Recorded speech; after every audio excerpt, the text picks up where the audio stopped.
자, 오늘 말씀 요나의 기적입니다. 요나의 기적입니다. 자, 요나의 기적의 사건은 구약의 사건이죠.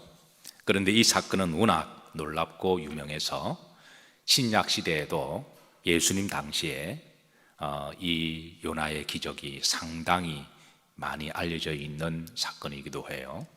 그래서 마태복음 16장에 보시면 바리새인들과 서기관들이 예수님께 와서 표적을 구했습니다. 16장 1절이죠. 표적을 보여주옵소서 그렇게 요청합니다. 이때 주님이 하신 말씀이 내가 요나의 표적밖에는 더 이상 보여줄 것이 없다 이렇게 말씀하셨어요. 자, 그런데 이 말씀에는 상당히 영적인 어떤 뉘앙스가 있습니다. 사실 주님은 그동안 기적을 많이 행하셨어요. 많은 표적을 보여주셨습니다.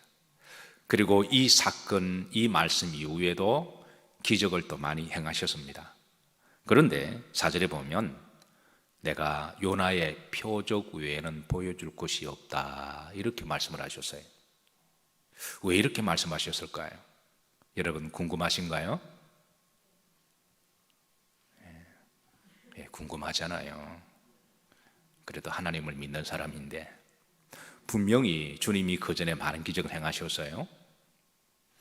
그리고 또 앞으로도 기적을 많이 행하십니다. 그런데도 표적을 구하는 이들을 향하여 내가 너희들에게 요나의 표적 외에는 보여줄 것이 없다. 왜 이렇게 말씀하셨을까요? 자, 다시 한번 묻습니다. 궁금하시죠? 다음에 말씀드리겠습니다. 다음에 시간 되면 요나의 기적에 관한 말씀을 한 3번 정도 나누어서 말씀을 드릴 텐데, 세 번째 이 주님이 이렇게 말씀하신 요나의 이 사건은 구약의 사건입니다.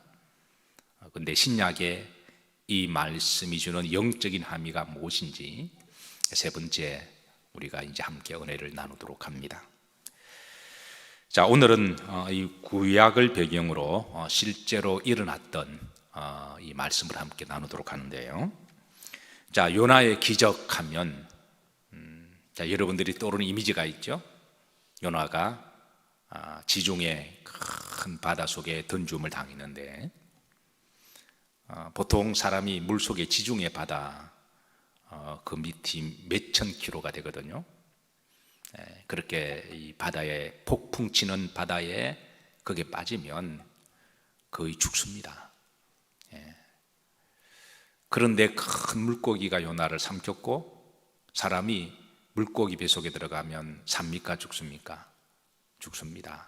질식해서 죽기도 하고, 어쨌든 바다에 들어가면 저초온증 때문에 죽기도 하고. 그런데 그 큰 물고기 뱃속에 들어갔는데 요나가 죽지 아니하고 3일 만에 또 물고기가 토해내고 살아나요.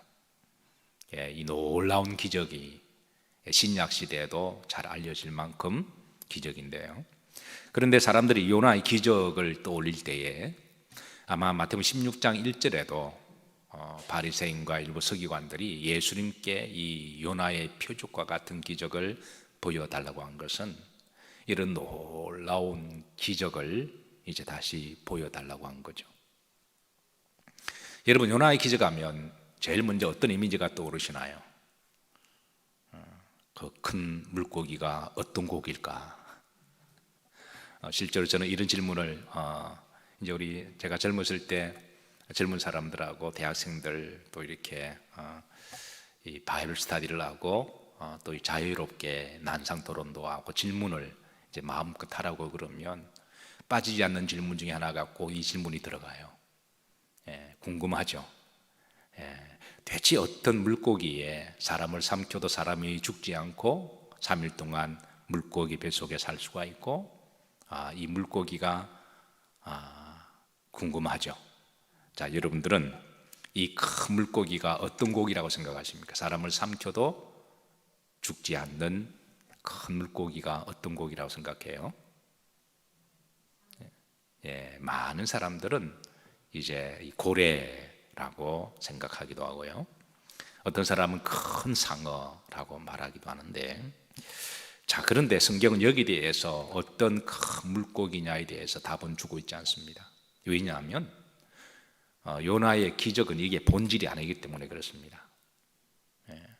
이 요나의 기적의 사건의 본질은 왜 요나에게 이런 일이 일어났는지, 그리고 하나님이 이 기적을 통해서 말씀하시고자 하는 하나님의 그 메시지가, 하나님의 말씀이 뭔지가 바로 이 사건의 본질입니다.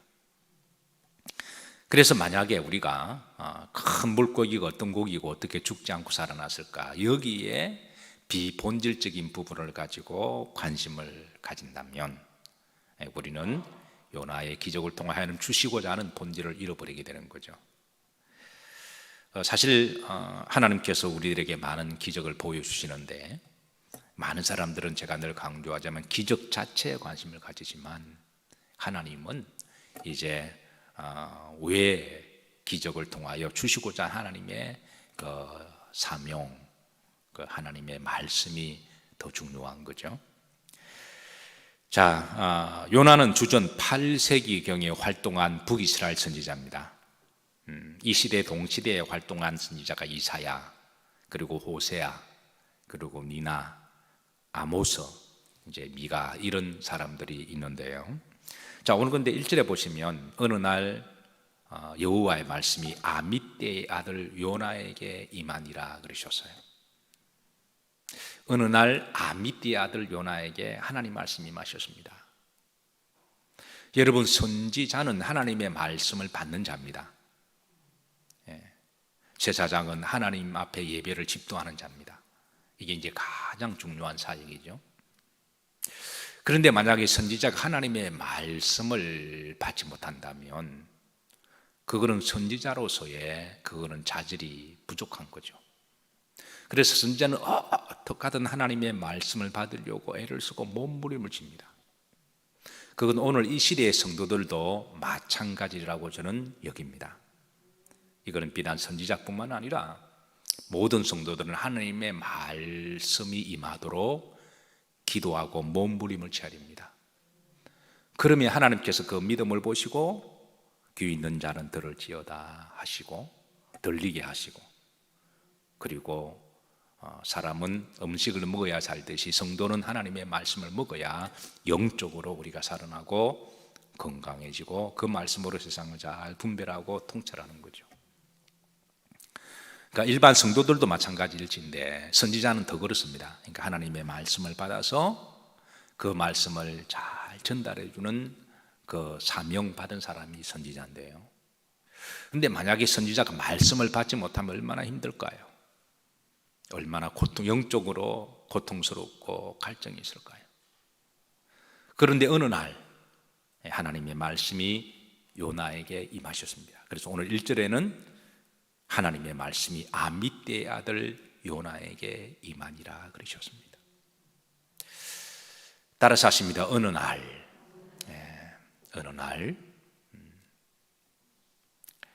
사랑하는 성도 여러분, 여러분들이 하나님의 말씀을 사모하고 믿음으로 살고 예배를 잘 드리면 어느 날 하나님이 여러분들에게 말씀을 주시고, 어느 날 은혜를 주시고, 어느 날 축복하십니다. 근데 마침 그 날을 이렇게 또 마귀는 또 빠지게 만들죠. 하필 그날. 그래서 여러분 일상에 평범하게 하나님께 예배드리고 말씀을 들을 때 잘 들으시기를 주의 이름으로 축복합니다. 자, 요나 선지자로서 활동했는데 사실 요나서에 하나님의 말씀이 요나에게 임한 말씀은 요나서밖에 없는 거죠. 그래서 요나도 얼마나 기뻤을까요? 야, 하나님은 이사야에게만 말씀하는 하나님이 아니시고, 당시 이제 전국구적으로 하나님 말씀을 이렇게 잘 받아 전하는 대표적인 선지자가 이사야였거든요. 그리고 이제 북쪽에는 호세아 같은 선지자가 있고요. 그런데 요나라고 하는 사람은 다른 선지자들에 비해서 하나님 말씀이 이사야만큼 임하지 못했으니까 얼마나 위축이 되었을까요? 이게 선지자로서의 내가 적은 선지자인가? 내가 뭔가 부족해서 그런가? 사람은 항상 비교 심리가 있잖아요. 그런데 어느 날 하나님이 요나에게 말씀이 임하신 것은 그건 선지자로서의 그건 축복입니다. 저는 여러분들에게 어느 날 하나님의 말씀이 들리시기를 주의 이름으로 축복합니다. 자, 그런데 이제 그 말씀이 여호와의 말씀이 너는 일어나 저 큰 성읍 니느웨로 가서 그것을 향하여 외치라.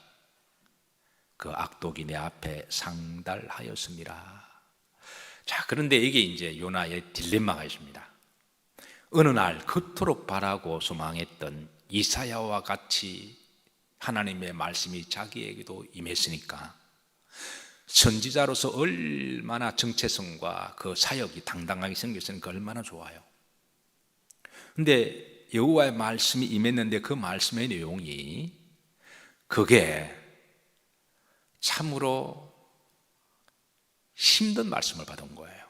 너는 일어나라. 저 큰 성읍 니느웨로 가서 그것을 향하여 외치라. 그것을 향하여 외치라. 이 말씀은 나중에 보면 니느웨라고 하는 악과 독이 가득한 도성에 가서 너희들이 회개치 않으면 하나님이 심판하신다고 하는 심판의 메시지거든요. 그것을 향하여 외치라. 너네들의 악독이 하나님 앞에 상달되었으니 너네들이 회개치 않으면 하나님이 심판하신다 라고 하는 이 말씀을 받은 거예요. 만약에 요나가 말씀을 받았을 때에 내가 너희를 사랑하고 너희를 축복할 것이며 내년 이맘때는 코로나가 물러갈 것이고, 왜 아멘들 안 하시나요? 여호와께로 돌아오는 자는 다 살 것이며 수고하고 무거운 짐진 자들아 내가 너희를 편히 할 것이며, 오늘 새벽에 주신 말씀이 있죠. 여호와는 자기 백성에게 힘을 주시고 여호와는 자기 백성에게 평강의 복을 주시리로다. 이런 여러분 다 아멘 하시잖아요. 이런 말씀을 받고 전하면 얼마나 이 요나가 기쁘고 감사할까요? 그런데 이거는 심판의 말씀이고 이거는 거의 저주에 가까운 말씀이거든요. 그래서 3절에 보면 요나가 여호와의 낯을 피하려 다시스로 도망하여 욥바 항구에 내려갔더라 그랬습니다. 자, 말씀을 받은 것은 복입니다. 그토록 그렇게 사모했던 말씀을 받았는데, 근데 그 말씀이 니느웨에 가라는 거예요. 니느웨. 여러분, 니느웨라고 하는 나라는 악과 독이, 하나님이 악독이 내게 상달했다 그랬잖아요. 그러니까 니느웨는 여러분 저 미국이나 일본이 아닙니다. 지금으로 비유하자면 북한과 같은 나라고, 저 중동의 이슬람, 이 IS들이 있잖아요. 거기에 가서 알라를 조금이라도 욕하면 그냥 바로 엑스큐 시키는, 바로 목을 잘라버리는, 거기 가서 여호와라는 말만 꺼내도 바로 그냥 처단하는 그런 나라로 보시면 돼요. 근데 거기에 가라는 말씀을 받았을 때, 그래서 이절에 보면 이 요나의 행동에 대해서 두 가지를 반복합니다. 여호와의 낯을 피하여 라는 말입니다. 오늘 이제 제목의 부제가 여호와의 낯을 피하려. 그리고 좀 더 진솔하게 솔직하게 표현해 주는 말씀이 도망하려 하여, 이렇게 도망간 거예요. 분명히 하나님의 말씀을 받은 것은 축복인데, 그런데 그 말씀의 내용이 그게 이제 내가 바라는 말씀이 아닐 때 여기 대해서 순종하는 게 쉽지 않다라는 거예요.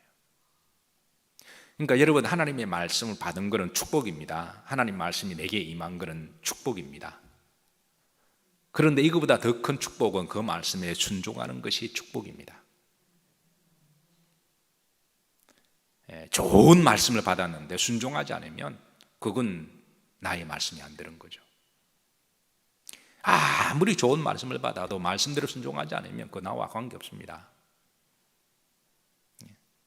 근데 아무리 내가 부담스러운 말씀을 받아도, 내가 받아들이기 정말 힘든 아픈 말씀을 받아도 그 말씀에 순종하면 기적은 일어납니다.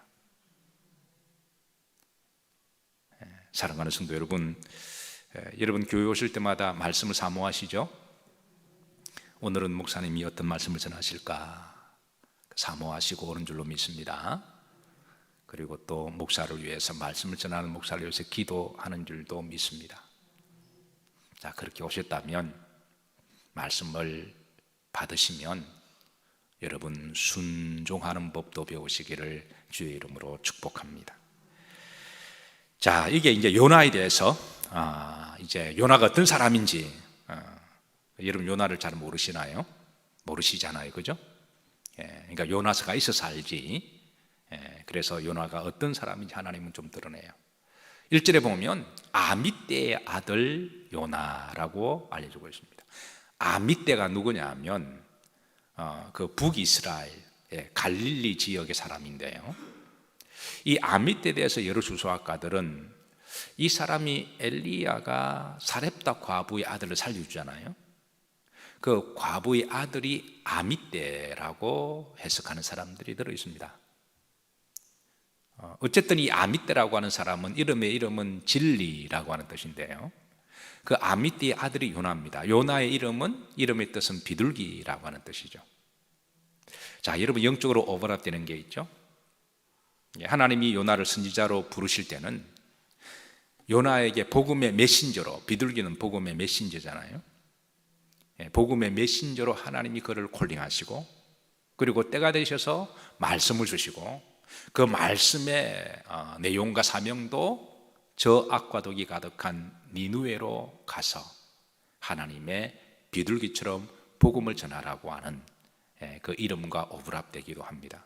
어쨌든 우연일치인지는 모르지만, 어쨌든 이제 요나는 역사 속에 실존한 주전 8세기경에 활동한 이 이사야와 더불어 호세아와 더불어 그렇게 활동한 이제 북이스라엘의 선지자입니다. 자, 2절 말씀 보시면, 자, 너는 일어나 저 큰 성읍 니누웨라 그랬습니다. 큰 성읍, 이렇게 앞에 형용사를 붙인 거는 요나가 살던 시대만 하더라도 그 당시에 그 아수르 제국의 수도가 니누웨거든요. 그러니까 아수르 제국이 제일 하늘에 떠 있는 태양이었습니다. 제일 잘 나가는 패권 국가로서 이렇게 잘 나가는 나라였고, 그래서 그 나라의 수도가 니누웨였기 때문에 그래서 큰 성읍이라고 비유하고 있죠. 우리가 중국의 수도 하면 어디가 떠오르시나요? 베이징. 일본은 도쿄. 미국은 워싱턴.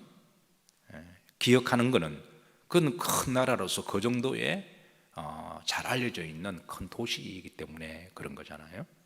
그래서 저 큰 섬 니누웨라고 해서, 그리고 하나님이 이제 너는 그것을 향하여 외치라, 그 악독이 내게 상달되었다. 그 나라는 큰 나라이지만 악과 독이 가득한 나라고, 마태복음 16장에서는 예수님께서는 악하면서도 엄난한 도시다, 이렇게 주님은 주의를 좀 더 달아줘요. 그러니까 악이 있고 독한 나라고, 그리고 엄난한 나라고, 우상 숭배하는 나라고, 세속적인 나라고. 그러니까 마귀의 3요소는 다 갖춘 거예요. 세계를 정복하기 위해서 점령하고 죽이고 빼앗고 겁탈하고, 그리고 사람은 잡아서 노예로 시키고 여자는 잡아서 위안부로, 어쨌든 이 악과 독이 가득한 나라. 그래서 하나님이 그 악독이 내게 못되었다 상달. 그러니까 니누웨가, 아수르가 악하고 독하고 무자비하다고 하는 것은 당시에 주변에 많은 피해를 본 나라들은 다 알고 있는 거죠. 하나님은 악과 독이 가득한 나라라 그랬으니까. 자, 그래서 3절입니다. 자, 그러나 요나가 여호와의 뭐를 피하려고? 얼굴을 피하려고. 여기 이제 얼굴을 피하려라는 말이 두 번 나옵니다. 중반절에도 여호와 얼굴을 피하여 그랬습니다. 좀 더 직설적으로 이야기하면 그 앞에 보면 뭐 하려 하여? 도망하려 하여. 요빠로 요빠 항구를 이야기합니다. 요빠 항구, 우리로 말하면 인천이나 부산 항구로 가서 저 다시스로 가려고 그랬습니다. 다시스의 지금 지명은 스페인을 이야기를 하죠. 옛날은 스페인을 다시스라 그랬으니까. 그러니까 그 당시는 지중해에서 제일 끝에 나라가 다시스입니다. 그러니까 니누웨와 정반대되는 방향으로. 그래서 그쪽으로 가려고 요빠 항구로 내려간 거죠. 가급적 멀리 가면 하나님도 이렇게 모르실 거라고 생각한 것 같아요. 자, 그래서 그런데 왜 이 요나가 하나님의 축복의 말씀을 받았는데 순종치 아니하고 이 여호와의 낯을 피하고 도망하려 했을까? 왜 그랬을까요? 자, 여기는 두 가지 이유가 있는데, 첫 번째는 민족적, 개인적인 이 감정이 내재되어 있습니다.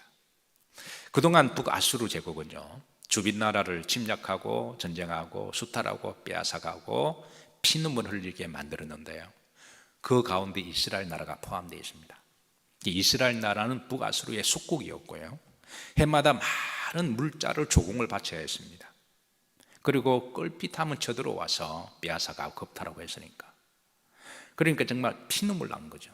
그러니까 민족적으로 그리고 개인적으로 아수르에 대한 적개심이 있었던 거예요. 저 나라는 정말 악하고 독한 나라다, 마귀의 나라다. 두 번째는 이 요나가 이 도망가려고 한 것은 개인적인 무서움과 두려움입니다.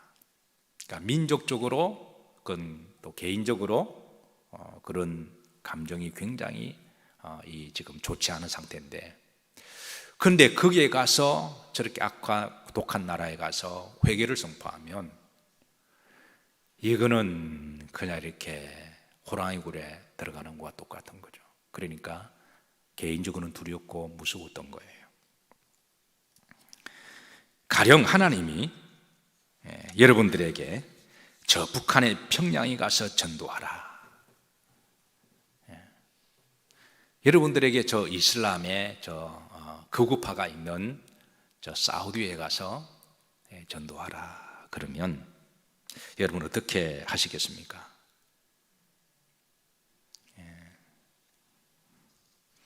서로 북한에 간다고 해도 휴전선에서 총 맞아 죽을 수도 있고요, 그리고 평양에 들어간다고 해도 가서 회개하라 하면 북한 사람들이 회개할까요?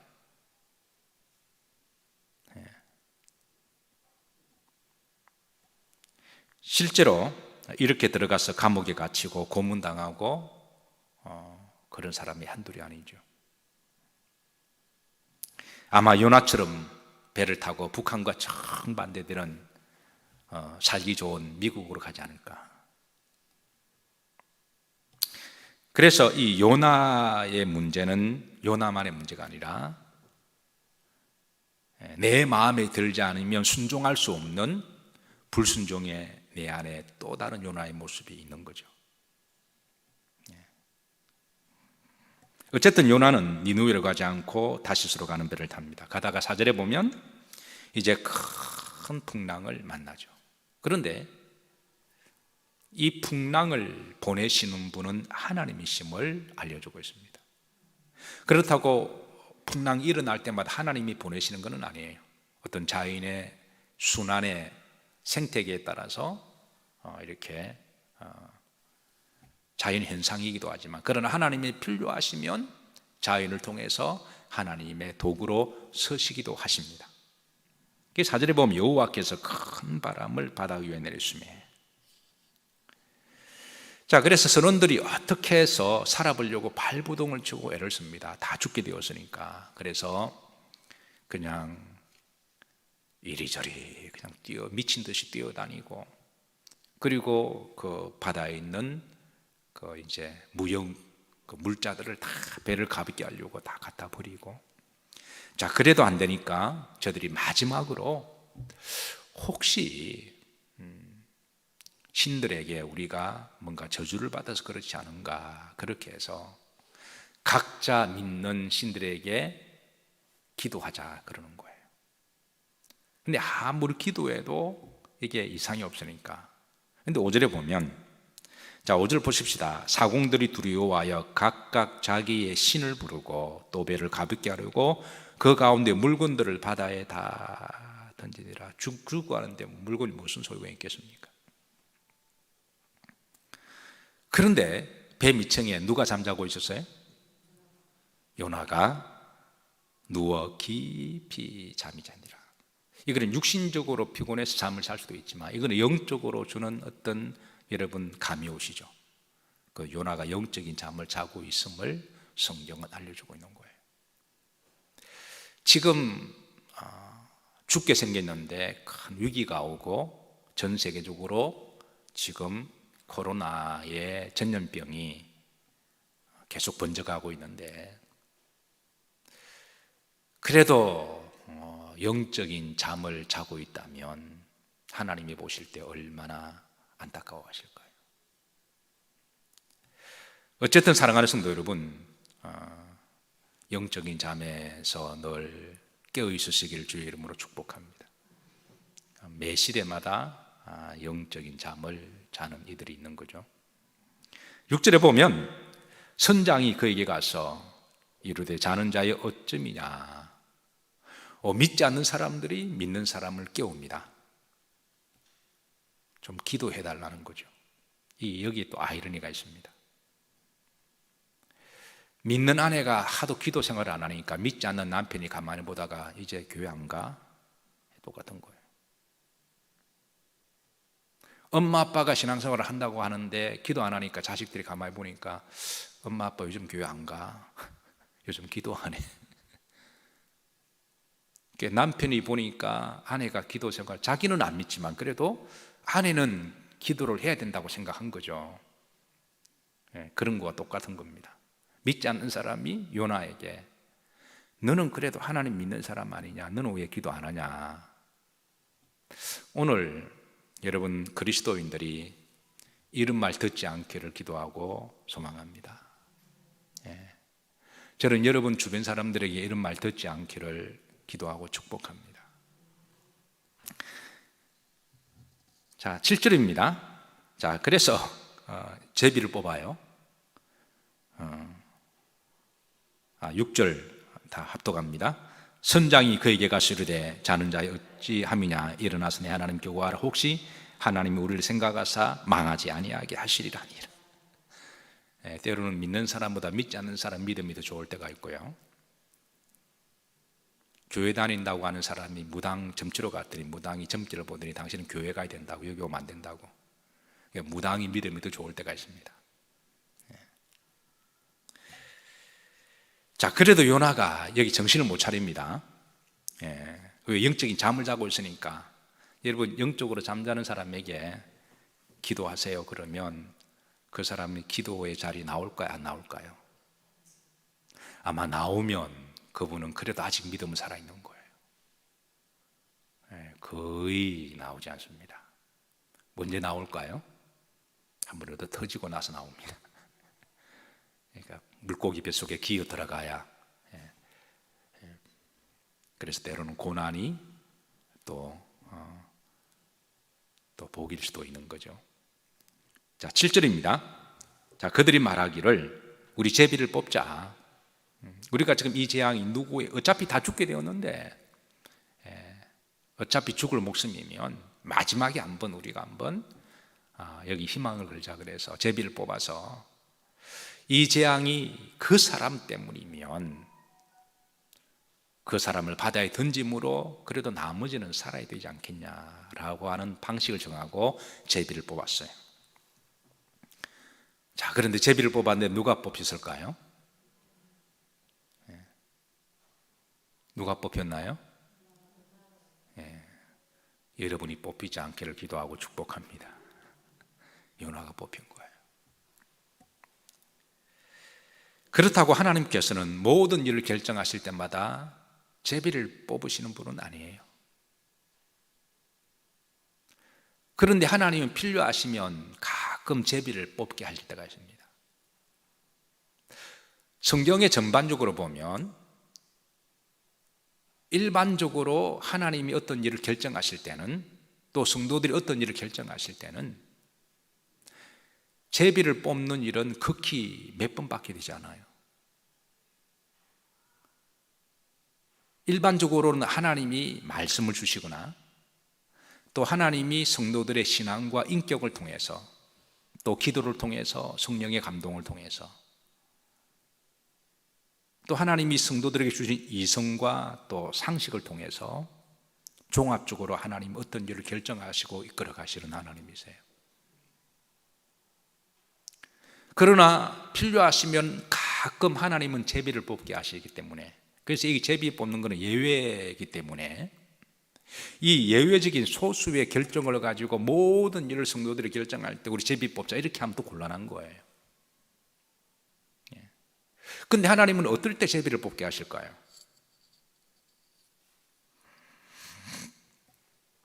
성경에 보면 제비를 뽑는 사건이 몇 번 나옵니다. 첫 번째, 대제사장이 어떤 일을 결정할 때 우림과 둠빔이라고 하는 가슴 흉표가 있거든요. 흉표 안에 흰 돌과 검은 돌을 두고, 흰 돌을 우림이라고 그랬고 검은 돌을 둠빔이라고 이름을 붙입니다. 우림은 흰 돌이라는 말이고 둠빔은 검은 돌이라는 말이거든요. 히브리 말은 흰 돌은 예스라는 뜻이고 검은 돌은 노라고 하는 뜻을 가지고 있어서, 그래서 하나님 뜻을 결정할 때 가슴에 손을 넣고 이 돌을 뽑아서 결정을 했는데요, 그렇다고 해서 제사장들이 항상 이렇게 결정한 건 아닙니다. 그럴 때 가끔 그렇게 결정했지, 제사장들이 어떤 하나님 일을 할 때마다 이 돌을 뽑아서 그렇게 하지는 않으셨어요. 근데 가끔 제사장들도 이 방법을 사용했다. 두 번째, 오늘 본문에 나오죠. 요나가 제비를 뽑는 사건이 나오죠. 또 세 번째, 신약에 와서 대표적인 한 사건이 어떤 사건일까요? 마띠아라고 하는 제자를 뽑을 때, 그러니까 12사도 중에 한 명이 아웃되고 세상으로 나갔고 가룟 유다 대신에 한 명을 채워야 되는데, 그때 사도행전 1장 26절에 보면 제비 뽑기를 해서 뽑았는데 마띠아가 뽑혔고, 마띠아가 사도들의 12번째 사도의 중훈이 됩니다. 이렇게 성경 전체를 보면 제비를 뽑았던 사건은 그렇게 많지는 않아요. 이걸 이제 예외적인 경우입니다. 그럼에도 불구하고 왜 하나님 이 방법을 사용할까요? 여기는 그 이유가 있습니다. 우리가 어떤 일을 결정할 때 너무 개인적인 주관이나 사심이 들어갈 때 그 결정은 신앙적이고 건강한 결정이라고 말할 수가 없습니다. 어떤 결정을 할 때 너무 양진영으로 나누어서 너무 자기가 믿고 신념하는 그 진영 쪽은 무조건 검은 것도 흰 것이라고 그러고 흰 것을 검은 것이라고 주장하면 여기에는 올바른 결정이 나올 수가 없는 거죠. 지금 우리나라가 그런 딜레마에 빠진 거잖아요.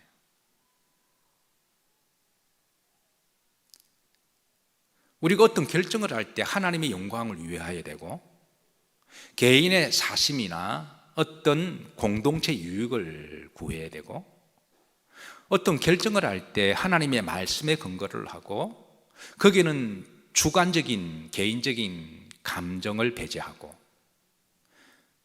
공정하고 그리고 의롭고 그리고 하나님 뜻이 어디 있는가라는 기본적인 기준을 가지고 어떤 일을 접근을 해야 되는데, 만약 그렇지 아니하고 개인적인 사심이 들어가거나 주관적인 자기 경험이 들어가거나 어떤 진영 논리에 빠져서 공동체보다도 자기 일을 유리한 쪽으로 그런 식으로 들어가게 되면 이게는 올바른 결정이 일어날 수가 없는 거죠.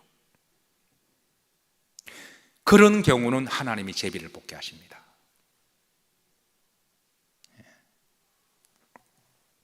그래서 우리가 어떤 일을 결정할 때 개인의 어떤 사심이나 어떤 욕심이나 어떤 주관적인 어떤 이런 것들을 가급적은 다 빼고 너희는 먼저 하나님 나라와 의를 구하라. 그리하면 이 모든 것을 너에게 더하여 주리라. 그리고 하나님 우리에게 주셨던 말씀을 가지고, 믿음을 가지고, 성숙한 인격을 가지고 나보다도 공동체를 위해서 우리가 그렇게 기도하면 하나님은 그 사람 영을 주관하셔서 하나님이 원하는 길로 하나님께서는 그 걸음을 인도하신다고 하는 거죠. 지금 요나는 하나님의 말씀에 순종하기보다는 지극히 개인적인 감정과 민족적인 감정과 사심을 가지고 여호와의 낯을 피하기 위해서 지금 다른 쪽으로 결정한 거잖아요. 그래서 요나에게 기도하자라 그랬을 때 영적으로 잠을 자서 기도 자체도 할 수 없는 그에게 하나님이 무슨 말씀을 하시겠습니까? 이런 경우는 하나님 제비뽑기를 통해서 하나님 뜻을 알려주시는 거죠. 그러나 제비뽑기가 모든 것이 다 만사가 아니라고 하는 것, 여러분 이 부분에 대해서 오해를 하면 안 되는 거죠. 자, 말씀을 정리합니다.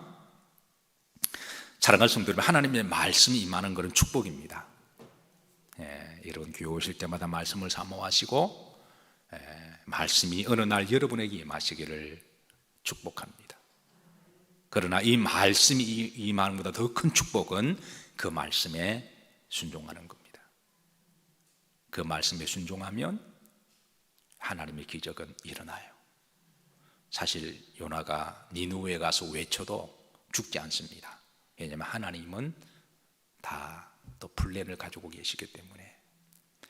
이 밤에 혹시 내 안에 요나의 모습이 있으면 하나님 앞에 기도하시고, 또 이 밤에 우리가 특별히 또 북한을 위해서 기도하십시다.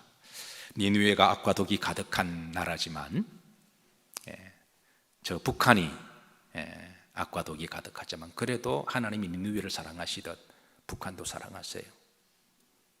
아직까지는 우리가 기도를 해야 되고 하나님이 심판하기 전까지는 우리의 전도의 영역 안에 들어가 있습니다. 그리고 또 우리 민족이기도 하고요, 우리 동포기도 하고, 그러니까 앞으로 또 남북이 통일되면 우리나라가 얼마나 크게 또 성장되고 귀하게 서 있겠습니까? 그래서 특별히 이 밤에 저 북녘 땅을 위해서도 기도하는 밤이 되기를 주의 이름으로 부탁을 드립니다.